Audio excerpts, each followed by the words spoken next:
नमस्कार शेतकरी मित्रांनो, मी विनोद बांधनकर. शेतकरी मित्रांनो, कर्जमाफीची पहिली यादी 22 जुलै 2026 रोजी अजितदादा पवार यांच्या जयंती निमित्त या ठिकाणी महाराष्ट्र शासनाने प्रकाशित केली. यामध्ये 533 शेतकऱ्यांची यादी या ठिकाणी प्रकाशित केली. जे शेतकरी या ठिकाणी इन्कम टॅक्स भरतात, त्यांच्या याद्या अजून केंद्र सरकारकडून महाराष्ट्र शासनाला या ठिकाणी मिळाल्या नाही. या 5-6 दिवसामध्ये ह्या याद्या या ठिकाणी महाराष्ट्र सरकारला मिळाल्यानंतर इन्कम टॅक्स भरणारे शेतकरी वगळून इतर जे पात्र शेतकरी आहेत त्यांच्या याद्या येत्या 7-8 दिवसामध्ये महाराष्ट्र शासन या ठिकाणी टप्प्याटप्प्याने प्रकाशित करेल.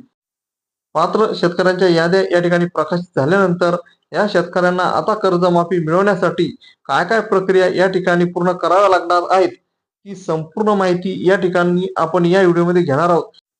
त्या अगोदर या चॅनलवर आपण नवीन असाल तर या व्हिडिओला लाईक आणि चॅनलला सबस्क्राईब करायला विसरू नका आणि व्हिडिओ हा नक्की शेवटपर्यंत बघा. अगदी महत्त्वपूर्ण व्हिडिओ तुमच्याकरता या ठिकाणी घेऊन आलो आहे. सर्वप्रथम पात्र शेतकऱ्यांच्या याद्या पोर्टलवर प्रसिद्ध करण्यात येतील. म्हणजे जे पात्र शेतकरी आहे त्यांच्या याद्या या ठिकाणी महाराष्ट्र शासनाने जे पोर्टल महा आय-टी नावाचं पोर्टल या ठिकाणी तयार केलेलं आहे, त्या पोर्टलवरती ह्या याद्या या ठिकाणी प्रकाशित करण्यात येतील.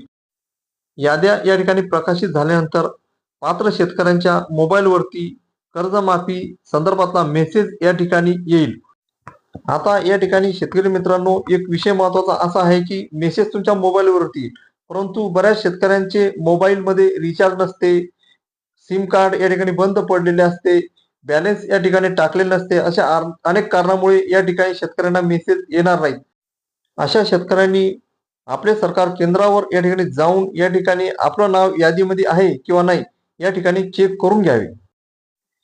अशा प्रकारे आता ज्या शेतकऱ्यांना या ठिकाणी मेसेज आले, ज्यांचं नाव या ठिकाणी यादीत आहे, अशा शेतकऱ्यांनी आपला आधार कार्ड, आपला फार्मर आय डी नंबर, आपलं बँक पासबुक, आपला मोबाईल सोबत घेऊन आपले सरकार सेवा केंद्र इथे या ठिकाणी त्यांनी जावे. ज्या शेतकऱ्यांचा फार्मर आय डी नसेल त्यांना फार्मर आय डी नंबर लवकर काढावा लागेल, कारण कर्जमाफीमध्ये या ठिकाणी फार्मर आय डी नंबर हा सक्तीचा या ठिकाणी करण्यात आलेला आहे.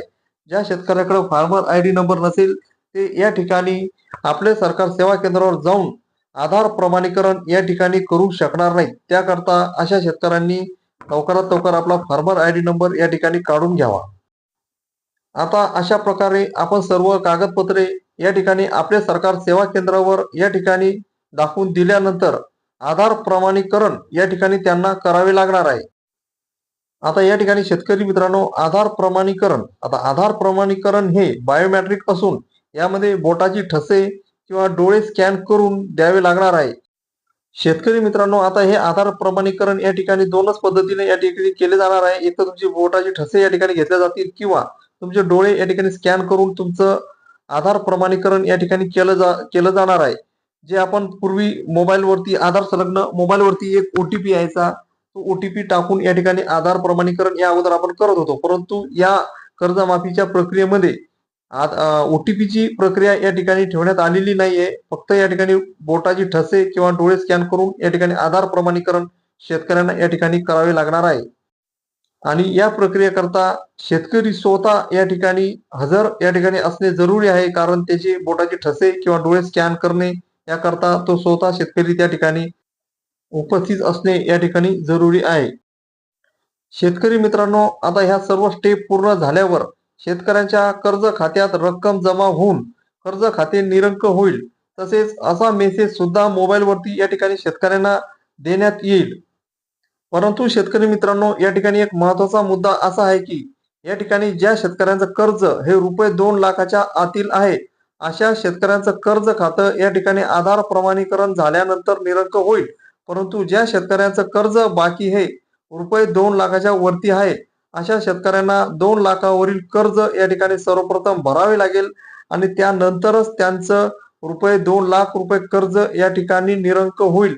तोपर्यंत तुमचं कर्ज या ठिकाणी निरंक होणार नाही. तुम्हाला या संबंधित काही अडचण असेल तर तुमच्या संबंधित बँकेत जाऊन या ठिकाणी चौकशी करून घ्यावी. वरील किती कर्ज आपल्याला या ठिकाणी भरावे लागते त्याची चौकशी करून ते कर्ज या ठिकाणी भरून घ्यावे आणि त्यानंतरच तुमचं या ठिकाणी ₹2 लाख कर्ज या ठिकाणी माफ करण्यात येईल. अशा प्रकारे शेतकरी मित्रांनो या ठिकाणी पोर्टलवर याद्या प्रसिद्ध झाल्यानंतर या प्रकारच्या स्टेप तुम्हाला या ठिकाणी पूर्ण कराव्या लागतील आणि त्याकरता स्वतः शेतकरी या ठिकाणी आधार प्रमाणीकरणाकरता स्वतः हजर या ठिकाणी असणे जरुरी आहे.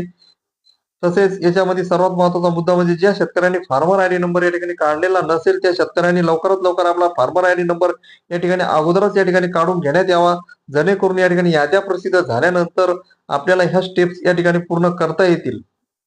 या पुढील ज्या याद्या या ठिकाणी येणे बाकी आहे त्या ठिकाणी आल्यानंतर चॅनलवर सर्वप्रथम तुम्हाला या ठिकाणी कळवण्यात येतील. त्याकरता या व्हिडिओला लाईक आणि चॅनलला सबस्क्राईब करायला विसरू नका आणि आपल्या संबंधित शेतकरी मित्रमंडळींना हा व्हिडिओ जास्तीत जास्त शेअर करा.